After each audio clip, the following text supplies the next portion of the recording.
To learn new things, especially like swimming or fishing. But what about reading and all those multiplication tables they learned in school? Today we're talking about how to stop the summer slide with Hannah Griffis, Director of Mental Health at the Care Center, Oklahoma County's only child advocacy center. Welcome. Thank you. Okay, so we know the summer slide is real. How significant is summer learning loss for the average child? Sure. So recent research is showing that kids in kindergarten through second grade are showing a really significant learning loss.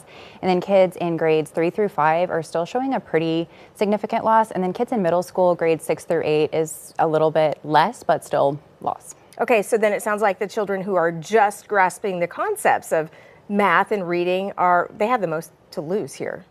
Right, and it makes sense because not only are these kids trying to learn academic concepts and skills, they're also hitting a lot of milestones, developmental milestones, and they're doing social and emotional learning as well. So they have a lot to learn and a lot to remember. Why does this significantly matter to kids who have a traumatic home life?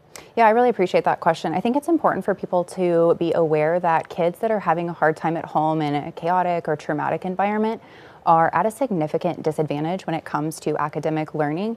It's really hard to learn to read when our bellies are hungry. It's really hard to learn our multiplication tables when we didn't get any sleep because people in our house were fighting all night. Oh, and it's really sad too. You also sometimes don't get that parental support as a child. So what are some great daily reading activities that parents can do with their children to help stop the slide? Sure. So for reading, definitely just reading with your kids every day or in the evening together.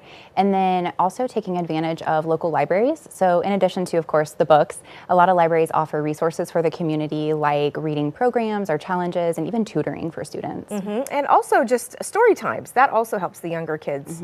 So we all know that kids hate being bored during the summer months. How can you turn daily life, maybe chores at home, into learning?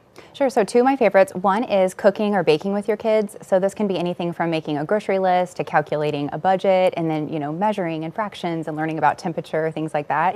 And then secondly, going out into nature, learning about different types of bugs or plants or animals. Yeah, that's so great. Summer schedules too can get so cluttered and crazy and with little time to relax. How can that affect a child's emotional well-being?